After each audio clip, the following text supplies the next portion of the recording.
ఓం నమ శివాయ. హాయ్ అండి, అందరికీ నమస్కారం. ఈశ్వరి జ్యోతిర్వాసు కేంద్రం scientific research centre Alivelu Mangapuram Tirupati. నేను మీ శివకుమార్ కాగిత. ముందుగా శ్రీ పరాభవ నామ సంవత్సర ఉగాది శుభాకాంక్షలు. కుంభరాశి.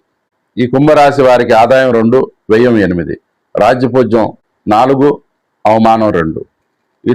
ఈ కుంభరాశి వారికి ఈ సంవత్సరం లగ్నంలో రాహు ఉండటం, రాశిలోనే రాహు ఉండటం, 2వ స్థానంలో శని ఉండటం, 5వ స్థానంలో మే నెల ఆఖరి వరకు గురువు ఉండటం, 7వ స్థానంలో కేతు ఉండటం జరుగుతుంది. ఈ గ్రహస్థితిని బట్టి చూస్తే మీకు కొంత అనుకూలంగా ఉంది. చేసే ప్రయత్నాలు కలిసి వస్తాయి. ఆదాయపరంగా బాగుంటుంది. కొత్త ప్రయత్నాలు ఫలిస్తాయి. మీకు ఏలినాటి శని ఉన్నప్పటికీ కూడా దీని ప్రభావం కొంత తక్కువగానే ఉంటుంది.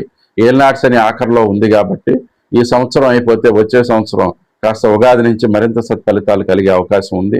ఏలినాటి శని అప్పటికి పూర్తిగా తొలగిపోతుంది. కాబట్టి ఇప్పటి వరకు ఉన్న ఇబ్బందులు, కష్టాలు, సమస్యల నుంచి బయటపడ్డాము. సంతానానికి ఒక మంచి మార్గాన్ని చూపించగలిగాము. ఇప్పటికి సంతానం నా మాట వినగలుగుతున్నారు అనే పరిస్థితులు అయితే ఏర్పడతాయి. సంతానం పట్ల మీకున్న ప్రేమ, అభిమానం వాళ్ళకి ఇప్పటికి తెలిసి వస్తుంది. కాబట్టి వాళ్ళు మిమ్మల్ని చక్కగా గౌరవంగా చూడటం జరుగుతుంది. కానీ కొన్ని విషయాల్లో మీరు పట్టిన కుందేలికి 3 కాళ్ళు అన్నట్టుగా వ్యవహరిస్తారు. కాబట్టి కొంచెం వీలున్నంత వరకు మీ మనస్తత్వాన్ని మార్చుకుని కొంత అనుకూలమైన పరిస్థితులకి ఏర్పడటానికి మీరు కూడా ఒక కారణంగా ఉండాలి. అట్లా అయినట్లయితే మీకు మరింత సత్ఫలితాలు పొందగలుగుతారు. అట్లాగే ఈ సంవత్సరం మీరు అనుకూలమైన ఫలితాలు కలగటం కోసం విష్ణు ఆరాధన చేయండి. మరింత సత్ఫలితాలు కలుగుతాయి. వెంకటేశ్వర స్వామి ఆరాధన ప్రతినిత్యం చేయండి. మంచి సత్ఫలితాలు పొందగలుగుతారు. Thank you. Please subscribe. నమస్కారం.